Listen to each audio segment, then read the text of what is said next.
سڵاوتان لێبێت وەم کاتتان باش بینەرانی خۆشەویست بە یارمەتی هاوڕانی هاوکارم هاتوونێتە خزمەتتان بۆ پێشکەشکردنی هەواڵەکانی سەر لە بەیانی ڕۆژی دووشەممە سەرەتا سەردێری چەند هەواڵ. راپۆرتی دەهەمی ڕۆژی شەڕی ئێران و ئیسرائیل گیانبەختکردنی منداڵێک بەهۆی بەرکەوتنی پارچەی پەدافەندی سوپای مەریوان، جێگیرکردنی لانچرە موشکیەکانی سوپا لە کەنگاکانی قوڕوە، دەست بەسەرکردنی دەیان هاوڵاتی لە پیرانشار و بۆکان، لە سێدارەدانی 6 بەندکراو لە چەند زیندانی ئێران.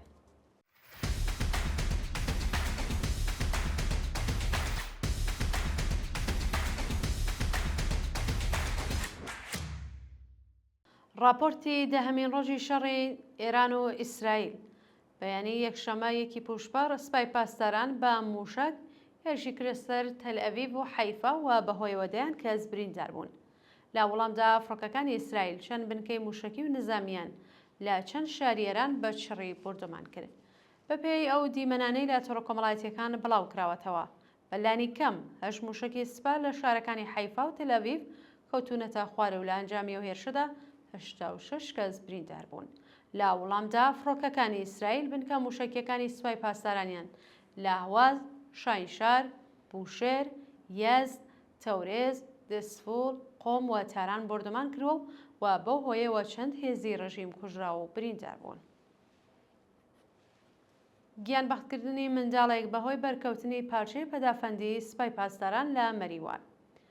ڕۆژی هەینی سیجۆزەردان منداڵێکی تەمەن 9 مانگی خەڵکی مەریوان بەهۆی بەرکەوتنی پارچەی پەدافەندی سوپای پاسداران لە گوندی دەرەتەفێ گیانی لەدەستا. بەپێی زانیاریەکان بنەماڵەی ئەو منداڵە سەردانی خزمەکانیان کردووە لە گوندی دەرەتفێ، بەڵام لە کاتی هێرشی فڕۆکەکانی ئیسرائیلدا بەهۆی بەرکەوتنی پارچەی پەدافەندی سوپا منداڵی تەمەن 9 مانگی و خێزانە بە ناوی سەرمەد سەجادی گیانی لەدەستا و باوکی بە سەختی بریندار و ڕەوانەی ناوەندە دەرمانیەکان کراوە.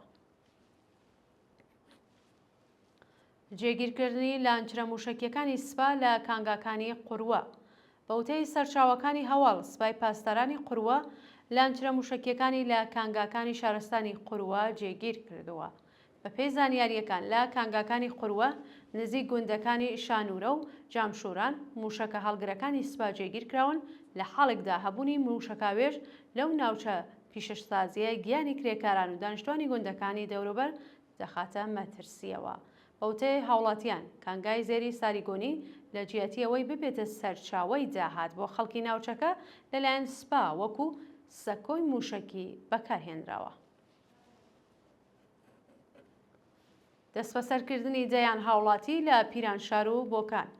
بەپێی هەواڵی گەشتوو 24 هاوڵاتی لە شارەکانی بۆکان و 4 شارۆمەند لە پیرانشار لەلایەن هێزە ئەمنیەتیەکانەوە دەستبەسەرکراون. بەپێی زانیاریەکان 4 شارۆمەندی خەڵکی پیرانشار بە ناوەکانی ئەحمەد مام شەریفی، سادق محمود نەژاد، سەید ڕەحمان حوسێنی و ئاریان مەشایەخی بەبێ بەڵگەی قەزایی لەلایەن حکوومەتەوە دەستبەسەر کراون. هەروەها لە شاری بۆکان بەلانی کەم 24 هاوڵاتی کە ناسناویان هێشتا ئاشکرا نەکراوە لەلایەن دەسەڵاتی سوپای پاسداران دەستبەسەر و بۆ شوێنێکی نادیار ڕاگوێزراون. لە سێدارەدانی 6 بەندکراو لە چەند زیندانی ئێران.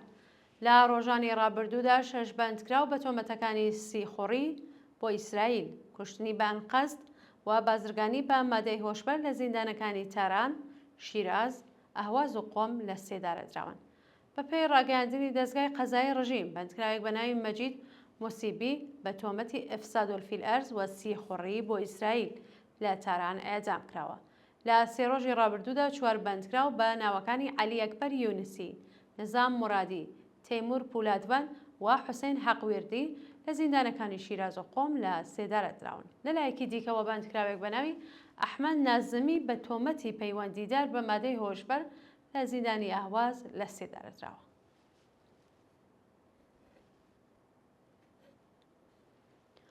دەستبەسەرکردنی 2 چالاکی مەدەنی لە تاران و ئیزا. لە ڕۆژانی ڕابردوودا 2 چالاکی مەدەنی بە ناوەکانی حوسێن میربەهاری و کەیسان شەهابی لە شارەکانی تاران و ئیزا لەلایەن هێزەکانی حکوومەتەوە دەستبەسەرکران.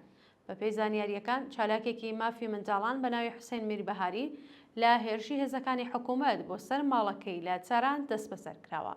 هەروەها لە شاری ئیزە چالاکێکی مەدەنی و لە دەستبەسەرکراوانی شۆڕشی ژینە بە ناوی کەیسان شەهابی بەبێ بەڵگەی قەزایی لەلایەن ئیدارەی ئیسلاحاتەوە دەستبەسەر و ڕەوانەی شوێنێکی نادیار کراوە. لە هەواڵێکی دیکەدا میدیاکانی کۆماری ئیسلامی باسییان لە ڕەفاندنی 53 شارۆمەند لە ئۆستانی فارس کردووە. و هەڕەشەی سوپای پاسداران و حوسیەکانی یەمەن بۆ بەستنی ڕێڕەوە ئاویەکان. پاش بردومانی 3 سایتی ئەتۆمی کۆماری ئیسلامی، سوپای پاسداران و حوسیەکانی یەمەن هەڕەشەی بەستنی گەروەکانی هۆرموز و بابولمەندیان کردووە. بەپێ راپۆرتی ڕێکخراوە نێودەوڵەتیەکان چەند کشتی سوپای پاسداران بەرەو گەروی هۆرمۆز بەڕێککەوتن و بەرپرسانی ڕژیم هەڕەشەی تۆڵەسەندنەوەیان لە ئەمریکا و ئیسرائیل کردووە.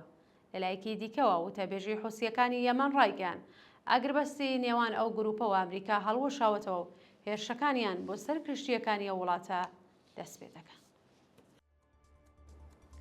بەڵێ عەزیزان، هەواڵەکانتان پێشکەشکرا، هەر شاد بشین.